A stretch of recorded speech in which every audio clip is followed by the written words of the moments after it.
안디옥 교회를 통해서 하나님께서 우리에게 주시는 은혜를 함께 받겠습니다.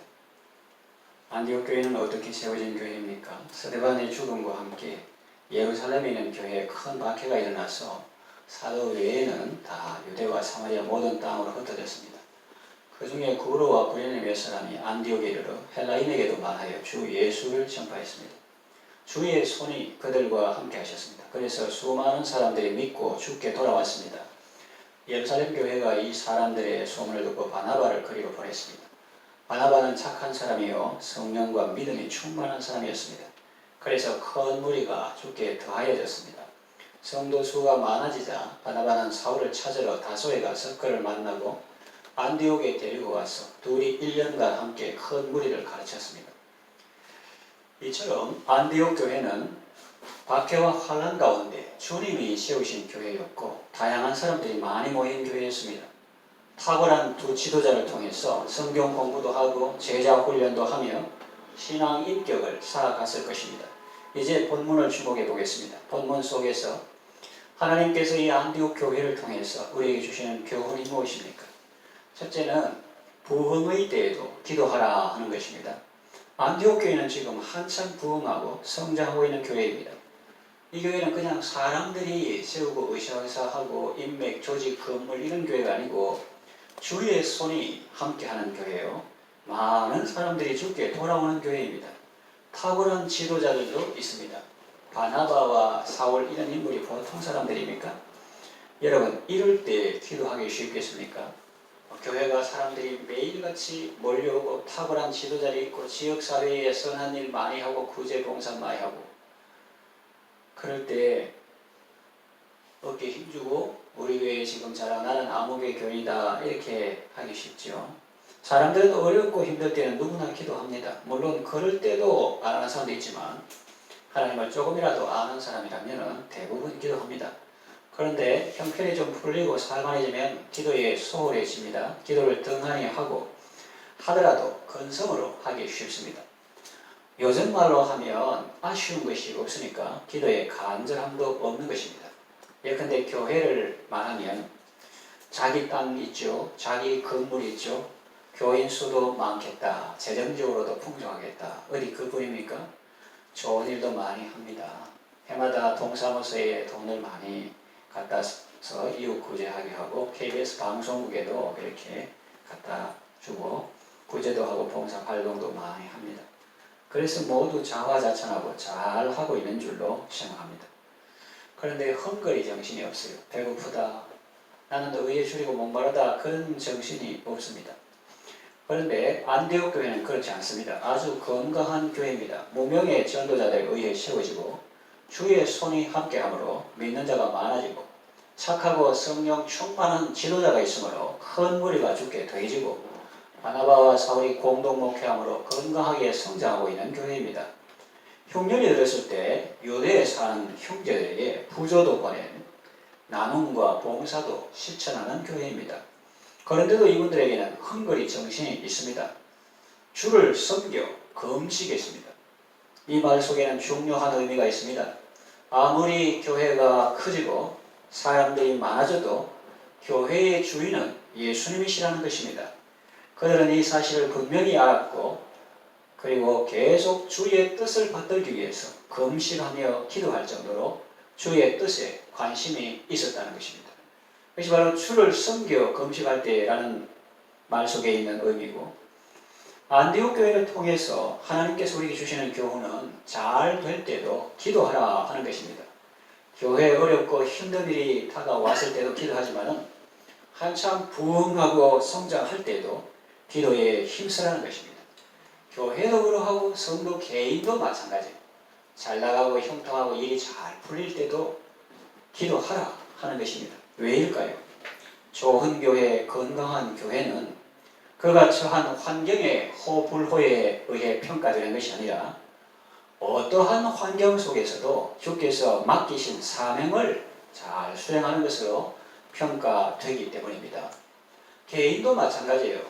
주님 앞에 설 때 잘했다 칭찬하는 것이 네가 어떤 학위를 몇 개 가졌느냐, 얼마나 많은 재물을 가졌느냐, 얼마나 많은 높은 지위에 있었느냐 그런 거로 평가되는 것이 아니고 하나님께서 세워주신 자리에서 그것 가지고 얼마나 많은 사람들을 주님께 인도했으며 그것 가지고 얼마나 많은 유익을 남겼는가 그걸로 평가되기 때문입니다. 그래서 물론 교회 자체의 부지도 있고 건물도 직접 지어올리고 편의성 또 실용성 미적 아름다움도 갖추고 여러 세대의 사람들이 함께 놀고 먹고 공부할 수 있는 그런 공간이 있으면 좋지만 그 속에 있다고 자기가 자동으로 좋은 성도가 되는 것이 아니고 성도는 환경의 호불호에 의해서 평가되는 것이 아니고 어떠한 환경에 있든지 거기서 사명을 수행하는. 예컨대 필라델피아 교회는 적은 능력을 가지고도 그 환경이 열악하다고 그 필라델피아 교회가 저평가되면 안 되죠. 성경에 주님께서 칭찬하셨습니다. 환경은 안 좋아도 적은 능력을 가지고도 주의 말씀을 지키며 주의 이름을 배반치 아니했습니다. 그래서 어떤 환경에서 사명을 잘 수행하는 것으로 평가되기 때문에 우리는 어렵고 힘들 때도 기도해야 되지만 잘 되고 형통하고 그럴 때 우쭐하거나 교만하지 말고 그때도 주인은 주님이시다. 주를 섬겨 금식하고 주의 뜻이 어디 있는가 분별하고 주의 뜻을 따르는 그것이 진정한 성공이다. 그렇게 본문을 통해서 교훈하고 있습니다. 둘째로 선교의 주체는 성령이다 하는 겁니다. 겉으로 보면 교회가 선교사를 파송합니다. 3절 이에 금식하며 기도하고 두 사람에게 안수하여 보내니라. 하나님은 교회를 통하여 선교사를 파송하십니다. 이것은 선교사 본인들에게는 엄청난 영광입니다. 교회의 신임을 받고 교회의 위임을 받아서 선교사로 파송되는 것이니까요. 그런데 더 큰 것이 있습니다. 그렇게 하신 분이 있습니다. 바로 성령님입니다. 같은 사건인데 4절에는 표현이 다르게 나옵니다. 4절에 보니까 두 사람이 성령의 보내심을 받아 그렇게 표현했습니다. 그렇습니다. 안디옥 교회가 그들을 파송했지만 사실은 성령님께서 그 두 사람을 보내신 것입니다. 성령님께서 처음부터 그 두 사람을 택하셨고 교회 앞에 그 두 사람을 따로 세우라 명하셨고 이제 합당한 절차를 거쳐 두 사람을 보내신 것입니다. 어디 그뿐입니까? 그들을 보내신 성령님은 두 사람의 모든 선교 여정에 함께 하시며 도와주시며 인도해 주십니다. 그리고 사명을 수행하게 하시고 다시 안디옥 교회에 돌아와서 성도들 앞에 선교 보고하게 하십니다. 안디옥 교회 교인들은 금식하며 기도하고 그들을 파송했지만 선교사들이 가는 현장에는 일일이 따라다닐 수 없었고 함께 할 수도 없었습니다. 그러나 성령님은 언제나 그들과 함께 하셨고 그들에게 힘과 지혜와 용기를 주셨고 그들을 보호해 주셨고 인도해 주셨습니다. 선교사님들은 후원하는 교회나 성도들에게 감사하되 그분들을 너무 의존하지는 말고 오직 선교의 주체이신 성령님을 가장 강력한 후원자로 모시고 성령님을 의존하는 삶을 살아야 할 것입니다. 후원하는 교회도 우리가 선교의 주체라는 생각을 버리고 성령님의 뜻을 잘 살피고 성령님의 뜻을 이루어드리는 일에 기꺼이 순종해야 하겠습니다. 물론 선교사님을 후원하고 돌보는 일에는 책임의식을 가지고 후원해야겠죠. 실제 희생이 따르더라도 말씀에 순종하라 하는 것입니다. 성도의 최종 목표는 이 땅에서 잘 먹고 잘 사는 것이 아닙니다. 그렇다고 못 먹고 못 사는 것도 아닙니다. 잘 먹든지 못 먹든지 하나님께서 맡기신 사명을 잘 수행하는 것입니다. 그리스도인의 성공은 이 땅에서 얼마나 많이 가졌느냐, 얼마나 높은 지위에 있느냐로 측정되는 것이 아닙니다. 하나님께서 맡겨주신 것을 얼마나 그분의 뜻대로 사용했느냐, 하나님께서 세워주신 자리에서 얼마나 많은 사람을 살리고 세우는 일을 했느냐로 측정되어야 할 것입니다. 그런데 사람들은 보통 어떤 모양으로나 자기에게 유익이 되면 하나님의 말씀에 순종하지만 그렇지 않게 보이면 순종하기를 꺼려하는 경향이 있습니다. 순종하는 것이 마땅한 줄 알지만 희생하고 대가를 치르는 것을 싫어하는 경향이 있습니다. 그런데 어떤 사람들은 그런 상황에서도 하나님을 신뢰하고 말씀에 기꺼이 순종합니다. 페르시아 왕후 에스더는 하나님께서 세워주신 왕후의 자리에서 많은 사람을 살리고 세우는 삶을 살았습니다. 왕후의 지위를 그때를 위해서 잘 사용했습니다. 모르드게 말한 것 같이 네가 왕후의 지위를 얻은 것이 이때를 위함이 아닌 줄 누가 아느냐? 그렇게 말했다. 맞다. 이때를 위해서 왕후가 되으니 내가 민족의 생명을 위해서 부름을 받지 않았지만 왕 앞에 나가서 구해야 되겠다. 그래가지고 그 하나님께서 세우신 자리, 그 지위를 사용해서 많은 사람을 자기 혼자 떵떵거리고 교만하고 사람을 억압하는 그런 것이 아니라 많은 사람을 살리고 세우는 일에 그 지위를 잘 사용했죠. 왕의 허락 없이 왕 앞에 나가면 목숨이 위태로운데도 그 위험까지 감수했습니다. 그런데 하나님께서 은혜를 베풀어 주셨습니다. 어떤 교회가 건물도 크고 교인도 많고 인적 자원도 많고 물적 자원도 많은데 그 모든 자원을 사람을 살리고 세우는 일에 사용하기보다 자기들 몸집 키우고 자기들 왕국 세우는 일에만 몰두한다면 어찌 건강한 교회라 할 수 있겠습니까? 그런 의미에서 이 안티옥 교회는 정말 대단한 교회라고 볼 수 있습니다. 성령님께서 말씀하시는 것은 뭡니까? 기도할 때 내가 불러 시키는 일을 위하여 사울과 바나바를 따로 세우라 하는 거예요. 그 성령님께서 말씀하시는 것은 그저 가볍게 순종할 수 있는 그런 내용이 아니었습니다. 바나바는 누구며 사울은 누구입니까? 안디옥 교회의 기둥 같은 일꾼입니다. 그 사람들을 조직화, 체계화해가지고 1년간 공동 목회하면서 얼마나 하나님의 말씀을 바르게 힘있게 성경 충만하게 가르쳐서 그들이 예수님의 제자 되고 또 신앙 인격이 자라갔는데 엄청난 사역을 하고 있는 분들이죠. 그런 분들을 생판 모르는 외지의 선교사로 파송하라는 것 아닙니까? 인간적으로 생각하면 걱정되는 것, 염려되는 것들이 한두 가지가 아니었을 것입니다. 그분들에 대한 걱정도 그렇지만 이분들이 가면 이분들이 했던 일을 이제 누가 하나 그런 생각도 있었을 것입니다. 그러나 안디옥 교회 성도들은 하나님을 신뢰했습니다. 하나님께서 말씀하셨다 아이가 성경님의 말씀은 다 옳은 것이고 하나님의 말씀은 다 좋은 것이고 다 우리에게 유익된 것이다 라고 확실히 믿었습니다. 다만 자기들의 연약함이 문제라면 문제였죠. 언제나 하나님 편에는 문제가 없습니다. 사람이 연약하고 그러니까 이 사람들은 또 대단한 게 이 연약하니까 순종하기 어렵잖아요. 그래 순종하기 위해서 또 금식하고 기도하는 거예요. 우리도 뭐 어려울 때 자기 이성 판단 이런 건 믿지 말고 그걸 무시하는 게 아니라 우리가 다 고등학교 나오고 어떤 사람은 대학교 나오고 대학원도 나오고 수학도 있고 그 신문도 보고 방송도 보고 다 이성, 합리 뭐 이런 거 다 있어요.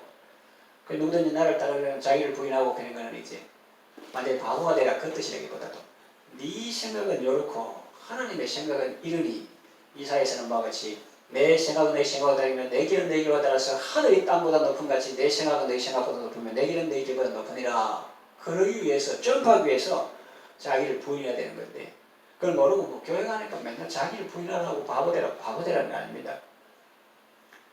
평소에는 하나님께서 주신 이성, 지성 이런 걸 잘 활용하되 그러나 내 이성으로는 도저히 도달할 수 없는 큰 벽과 같은 그런 엄청난 도약을 할 때는 믿음이라는 것이 필요하고 그럴 때는 말씀을 믿고 그냥 눈 감고 복창하는 거예요. 군대에서 복창하는 거예요. 앞으로가 뒤로가 멸종시 하는 것처럼 뭘 복창하나? 하나님의 말씀은 다 옳다. 하나님은 언제나 좋은 분이다. 하나님이 말하는 것은 다 내게 유익이다. 하나님 말고 어른도 그죠. 어른도 우리 속담에 어른 말 들으면 자다가 떡새기 이런 말도 있잖아요. 하나님은 어른 중에 어른인데 그 말씀 들으면 다 유익이다. 하나님 편에는 아무 문제 없는데 자기들이 연약하니까 순종하기가 상당히 어려워요. 그래가지고 순종하기 위해서 꼭 금식하고 있겠다. 그러니까 하나님께서 막 은혜 주셔가지고 이제 기쁘게 순종할 수 있는 그런 단계까지 간 겁니다. 이로써 안디옥 교회는 그 지역에서 유명한 교회를 넘어 그냥 듣 다시고 배부르고 구제하고 봉사하고 KBS 동사무소 이런 거 갖다 주고 그러면은 그 지역에서 뭐 안디옥 교회 뭐 그런 게 있지 그 지역에서 유명한 교회를 넘어서 세계 열방에 복음을 전하는 교회가 되었고 더 많은 사람을 구원하는 데 동력하고 쓰임받는 교회가 되었습니다. 사탄은 유혹합니다. 야, 무슨 엄청난 성경 영상 들었다 하지만 그 순종하면 다른 사람 바보로 간다. 바보. 순종하면 너무 손해다. 그러나 성령님은 말씀하십니다. 하나님 앞에서는 순종이 최선이다. 여러분, 성령님 음성 듣는 것도 중요하지만 성령님의 말씀에 순종하는 것은 더욱 중요합니다. 사람은 성령의 음성을 들었다고 하면서 신앙생활 나름대로 열심히 하고 있는 사람을 미워하는 사람이 있습니다. 성령의 음성을 들었다고 하지만 사실은 사탄의 하수인 노릇을 하고 있는 것이죠. 그래서 성령의 음성 들었다고 까불지 말고 지극히 작은 것이라도 성령님의 말씀에 절대 순종하는 것부터 배워야 할 것입니다.